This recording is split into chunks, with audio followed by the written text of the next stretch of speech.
welcome into this bonus lecture where I'm going to verify the vector space axioms for a given vector space, or at least a candidate for a vector space. I've imported the image from our last lecture with the definition of a vector space and all of the 10 axioms that we need to verify. So remember that the first two axioms are the closure properties of the operations, the scalar multiplication and the addition. And then the other 8 axioms down here, these are the axioms that give the properties, kind of the algebraic properties of the operations and how they interact with each other. Okay, so what I would like to do is prove, so here's going to be the example that we do in this video. I'd like to verify all 10 of these axioms for the complex numbers as a real vector space. So our example is going to be to verify that the complex numbers, so these are denoted by this boldface C, form a real vector space. So the real part of the vector space, that means that the field, the F, if we scroll back up, see our definition here has F's in it. The F's are going to be real numbers, right? So they form a real vector space. So let's start by just writing down what the operations are. The operations are going to be, so our scalar multiplication, this is going to be the following. It's going to be defined by alpha times z. Well, let's first start with what does it mean to be a complex number, right? So a complex number is a number of the following form. So z is usually the letter that we use to denote a complex number, and this is going to be given by a sum of some real number plus another real number times I, so a plus bi. And again, here a and b are real numbers, so that's how we define the set, okay, the set of complex numbers. I here is called the imaginary unit, and it can't be combined with any real number, so the imaginary unit is just its own entity, and that's what makes this kind of a two-dimensional space. We haven't talked about dimension yet, but there's two different slots in some sense where you can put the real numbers, a and b, two different real numbers. All right, so our scalar multiplication then, we need to define this. This usually we write this as alpha times something, so in this case it would be alpha times z. And again, our z is given by this expression, so this will be alpha times a plus bi. And then the way that this is done is that the alpha distributes to both parts. And we want to keep this I as a separate entity, like I said. So this we're going to write as alpha A plus alpha B times I. And again, this is for alpha in the real numbers. So this is what's going to make it a real vector space. Our scalars in this scenario, our scalars are going to be real numbers. Okay, and vector addition, sometimes just called addition. This one's going to work as follows. So z plus w. In this case, both z and w are going to be from our set of complex numbers, from our set of vectors, right? And so this could be, say, our v has the form a plus bi, and let's say our w has the form c plus di. Just do it simple-minded like this, right? The way that these are added together is as follows. You just add, you basically group, right? You kind of group the terms with the i's and the terms without them. So it ends up being a plus c plus b plus d I. All right? So I haven't verified anything yet. These are just the operations and the definition of the points in the set of what are going to be our vectors, right? So this is just kind of preparation. Now what we need to do is verify these 10 axioms. So let's start with C1. So I'll just label this right here. Verifying the axioms. So for C1, we need to verify that scalar multiplication is closed, right? So that the set of complex numbers is closed under scalar multiplications by real numbers. So we've already kind of written out what it means to be scalar multiplication, right? So recall that alpha times z is equal to alpha times a plus bi, which is equal to alpha a plus alpha b I, by definition, right? And notice that this is now a complex number. So and alpha a, alpha b, these are both real numbers. And therefore, this number right here, alpha a plus alpha b times I, is a complex number. So multiplying a complex number by a real number yields a complex number. I mean, it's almost so simple-minded that you feel like you didn't do anything, right? And we didn't do too much, but you do have to verify all of these. So, you know, just writing it out is a verification enough. Same thing with C2. We need to show that, or we need to verify, we need to write some verification, right? That the complex numbers are closed under vector addition. So let's do that. Also from our definition right here, we can recall our definition of our vector addition. So v plus w is equal to a plus bi plus c plus di, which we said is a plus c plus b plus d times I, right? And these are real numbers. So remember, our definition of the complex numbers was that they're of the form a plus bi, where a and b are both real numbers. That's the criteria to be a complex number. That's it, right? So we just need to say that a plus c and b plus d, these are real numbers, and therefore z plus w is a complex number. All right? When z and w start as complex numbers. So that's just kind of, again, a bit simple-minded definition that the operations are closed, but it is important because there will be some more complicated operations that we study in this course, and you will need to check that the set is closed under those operations before you get to these, because notice that in the definition, before you even list the A axioms, we've already assumed that the closure properties are verified, right? C1 and C2 are satisfied. So now let's go to A1. So these are the rest of the axioms, right? So this time, let's suppose that we have our two vectors, z equals a plus bi, and w equals c plus di. So suppose these are complex numbers. Then what can we do? Well, z plus w, as we know, we don't have to write out every step again, right? But this is by definition, it's a plus c plus b plus d I. But the real numbers, so these numbers, these a plus c and b plus d, these are real numbers, right?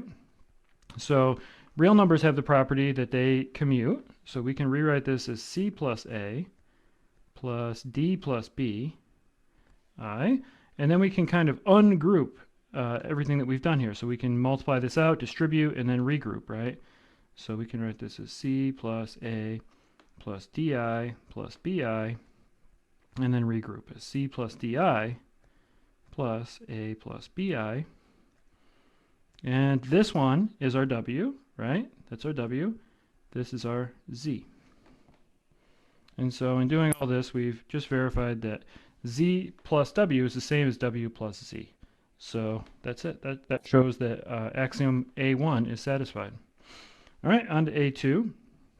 A2, we need three complex numbers, right? And we're just going to distribute those. So let's say for this one, let's let z equal a plus bi, w equals c plus di, and then let's let u equal r plus si or something. It's kind of weird. You just need to make up some other letters there so that we can keep these straight, right? And so then what we need to work out is z plus w, then plus u. All right, and see how this works out. So z plus w, we know exactly how that one works out, right? So z plus w is a plus c plus b plus d I, and then plus over here, this one's going to be plus r plus si. And then our definition of addition is that we take this term and we add the next one. So this one's going to be a plus c plus r, right? And then plus we take this term and add that. So this will be b plus d plus s I. And so there we go. There's the term for the sum here, the kind of associative property. It's going to end up being the associative property, right? We're going to move the parentheses. And this is where we do it, because we know that the property of the real numbers holds, right? That we can associate the c with the r and not the a, and the same thing over here, right? So we can just rewrite this as a plus c plus r, and over here b plus d plus s I, and then we can undo this again, distribute back out, right? And so this one can now be written as what? It's going to be a plus c plus r plus bi plus d plus s I, and then we regroup. So this will be a plus bi plus c plus r plus d plus s I. I goes outside. And the whole point, so we know where we want to get, right? So this one is our z, and this is the sum of the other two, right? So this one is our w plus u. And so once again, we've got this side equals this side. And so we've proved the associative law. All right, so the next one that we want to check is A3. A3 is that there's a zero element, which when we add to a vector, it yields the same vector, right? So for this one, you have to produce the zero element. So you have to produce the zero element, all right? So the zero element in the complex vector space is the number 0, right? But as a complex number, let's write it like this. I mean, this is really just the number 0, and I've put a hat on it just so that we know that we're thinking of it as a vector and not a scalar, all right? So I'm going to leave it with the hat on it. But as a complex number, it's just 0 in both spots, right? And so we just have to verify that this is going to give us, this is going to be the additive identity. So let's say let this be the 0 and consider our z equal to a plus bi, all right? Then 0 plus z is equal to 0 plus 0i plus a plus bi, which is equal to 0 plus a plus 0 plus b I. And then, of course, we know that the number 0 plus the real number a, that's just going to be a, and this one's just going to be b. All right, and so that's just z. And again, I mean, this all feels so simple, but you have to verify all these. So there is an element. We've proved that it exists because we produced it, right? We produced the element, the zero element of this vector space. So A3 is all set. A4 says there should exist an element minus x, or negative x, or inverse of x, however you want to read this, such that x plus its inverse is equal to the 0 vector, right? In this case, the number 0. And so again, we know what this one should be, so you have to produce this.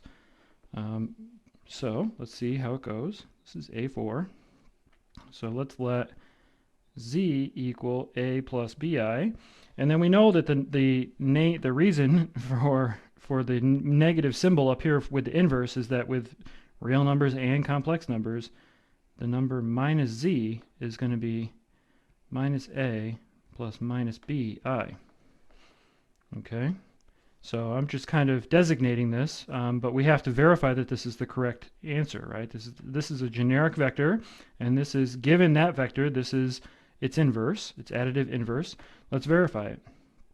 So then we need to add z plus what I've called minus z, and so this is a plus bi plus negative a plus negative bi, and then we know the rule, so we add these together and we add these together, and of course this is just a minus a, this is b minus b. We get 0 plus 0i, and that is our 0 vector. All right, and so once again, it almost feels like too easy, but that's just exactly what we do. We work out every step, okay? So the idea here is that we have to rigorously go through all the different steps and make sure that they're verified. All right, A5 says what? A5 says that the distributive law of scalar multiplication over vector addition should apply. So let's do that one. So again, let's let z equal a plus bi, w equal c plus di, and alpha be a real number. Then we want to compute alpha times, you can put a dot here if you want, but z plus w. All right, this is alpha times, we know exactly how the sum works. We've written this so many times at this point, right? But a plus c plus b plus d I. All right, and at this point we can now distribute. All right, this alpha can go in. So this then becomes alpha, because this is a single complex number, right? So this becomes a scalar multiplication of a real number times a single complex number. And so this is alpha a plus c plus alpha b plus d. Really, there should be a lot of parentheses here. Maybe we don't need the outer parentheses. Should look like this, right? And then we can distribute again, right? So now this becomes alpha a plus alpha c plus alpha b plus alpha d all times I. And then we can break this up. So alpha a plus alpha b I. And this is then alpha c plus alpha d I. And of course, at this point, these can come out, right? So this is then alpha times z. I'll write it that way. Alpha plus c plus di. And alpha, this is alpha z plus alpha w. All right, and once again, we've got exactly what we wanted, right? Our distributive law has been proved. All right, A6 is the other distributive property. So it's a distributive property of scalar multiplication over real number addition. So in this case, we're going to let alpha and beta be real numbers and z equal a plus bi. And then we're going to consider alpha plus beta times z. Well, this is alpha plus beta times our complex number, a plus bi. All right. And how's this going to work? Well, we got to remember, we could like try to multiply this all out. There's different, yeah, we could do that. So we could just distribute this all the usual way, right? So we can write this as alpha a plus alpha b I plus beta a plus beta b I. All right, and then look what happens. We can then group these, right? So this then becomes alpha a plus bi by factoring. Same thing, beta a plus bi. This is alpha z, and this is beta z. All right, so once again, we got it. 2 more to go, right? So those are equal. All right, so A7. What's A7 say? A7 says that the associative property applies to this kind of a mixture of real number multiplication with scalar multiplication. So scalar times scalar versus scalar times vector, right? There's an associative property here. So again, we need an alpha, a beta, and then we need our z. So let's let alpha and beta be real numbers, and z equal a plus bi. So for this one, we start with, according to that rule, alpha times beta times z. Doesn't need a hat. I haven't been giving it a hat. You could, right? Give it a hat because it's going to be the vector. But this is the rule. So this is going to be alpha times beta times a plus bi. All right. And so the rules then, so this has got to distribute just based on our definition. We have to use the definition of scalar multiplication, right? We can't assume anything that we don't know yet. So we have to multiply the entire alpha beta into here, and we'll get alpha beta a plus alpha beta b times I. But at this point, these are real numbers, so we can these obey the associative property, right? So this can then be written as alpha beta a plus alpha beta b I, and then we can factor the alpha out. So it's alpha beta a plus beta b I, and this is then alpha times beta z, right, by our definition. All right, so that shows how you get the associative property from the alpha beta to the alpha times beta z. I'm going to just do that one. You can just rework this entire argument to get the beta out, and for that you use a little commutative property, and it's no problem, right? But you can use commutative property of real numbers to switch the order first and then take the beta out. It's almost the same argument. But as long as we can get the alpha out, then we can generalize to get the beta out as well. All right, the last one is the multiplicative identity, right? And that is that 1 times x should equal x. So in terms of our complex numbers, 1 times z should equal z. So this is the last one. And so we already know, we know what 1 is, right? 1 is the number 1, the scalar 1. So let's let z equal a plus bi. All right, then 1 times z is equal to 1 times a plus bi, which is equal to 1 times a plus 1 times bi, which is, of course, we know the properties with real numbers, right? So 1 times a is just a, and 1 times b is just b. And so this is z. So notice that you have to go through, you have to use the operations that you're given, all right? And then it feels like you're going around in a circle, right? Because we already know that 1 times a plus bi should be a plus bi, but we have to show it using only the definitions of the operations that we're given, right? So the scalar multiplication is defined like this, the vector addition is defined like this, right? And that's it. So those are the properties that we used, and it forces us to write a lot more steps than we're used to, right? But we did it. So actually, this one where I hesitated and I decided to distribute, this was actually not the right thing to do, right? So what I should have done here is taken this and distributed like this first, right? And then you would eventually end up at this line anyway, but there's one more line. So I'll write this here. I would lose a point on this one. There's one more line. So insert one more line. But then after that, everything that we did is correct, obviously. So our conclusion, we'll draw our conclusion and then we'll end this video.